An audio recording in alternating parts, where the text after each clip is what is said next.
అధిక భాషిణి కామెడీ కథ రచన వాణి. ఆ రోజు ఫంక్షన్లో నేను మా కజిన్ రాధా కలిసి చాలా ఇంట్రెస్టింగ్ కబుర్లు చెప్పుకుంటూ ఉండగా మా మధ్యలో వచ్చి నిల్చుంది ఒక ఆమె. ఈమె మా ఆడపడుచు సుభాషిణి. చాలా బాగా మాట్లాడుతుంది. మీరిద్దరూ మాట్లాడుతూ ఉండండి, నేను ఇప్పుడే వస్తా అంటూ చల్లగా జారుకుంది రాధ. ఎక్కడి ఉంటారండి మీరు అని అడిగాను నేను పలకరింపుగా సుభాషిణి వైపు తిరిగి. మేమా హైదరాబాదులో, ఇంతకుముందు గుంటూరులో ఉండేవాళ్ళం. అక్కడ ఎండలకు ఉక్కపోతకు తట్టుకోలేక హైదరాబాద్లో అయితే వాతావరణం బాగుంటుందని అక్కడికి ట్రాన్స్ఫర్ పెట్టుకున్నారు మా వారు. నిజానికి నాకు విశాఖపట్నం అంటే చాలా ఇష్టం. నా చిన్నతనంలో ఎక్కువగా అక్కడే.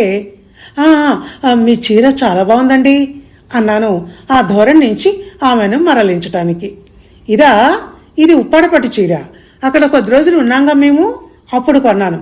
అసలు నాకు బెనారస్ చీరలు అంటే చాలా ఇష్టం. ఇప్పుడు అందులో కూడా చాలా లైట్ వెయిట్వి వస్తున్నాయిగా. అవేంటి, ఇంకా కంచిపట్టు చీరలు చూడాలి. ఒకప్పుడు కంచిపట్టు చీరలు అంటే మూరా నెరవో బాగుండి చచ్చేంత బరువు ఉండేవిగా. నా పెళ్ళప్పుడు మా అత్తగారు వాళ్ళు అన్నీ అవే పెట్టారు. మోయలేక చచ్చాను.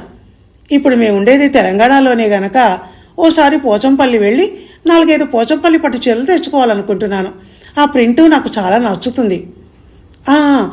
హైదరాబాద్లో జాబ్ చేస్తారా మీరు, లేక హౌస్ వైఫా? నేనా? లేదు, ఒకప్పుడు వైజాగ్లో టీచర్గా చేసేదాన్ని. పెళ్ళై గుంటూరు వచ్చాక ఒక ప్రైవేట్ కంపెనీలో సేల్స్ మేనేజర్గా చేశాను. నేను చాలా టాక్టివ్ కదా. నేను చేరాక సేల్స్ చాలా పెరిగాయని మా సీనియర్ మేనేజర్ ఒకటే మెచ్చుకునేవారు.